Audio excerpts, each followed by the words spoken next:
بسم الله الرحمن الرحيم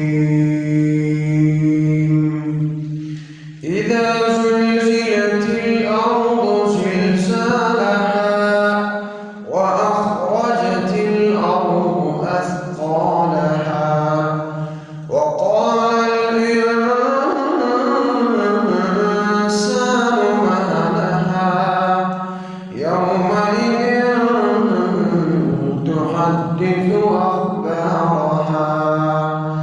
بأن ربك أوحى لها يومئذ يصدر الناس أشتاتا ليروا أعمالهم فمن يعمل مثقال ذرة خيرا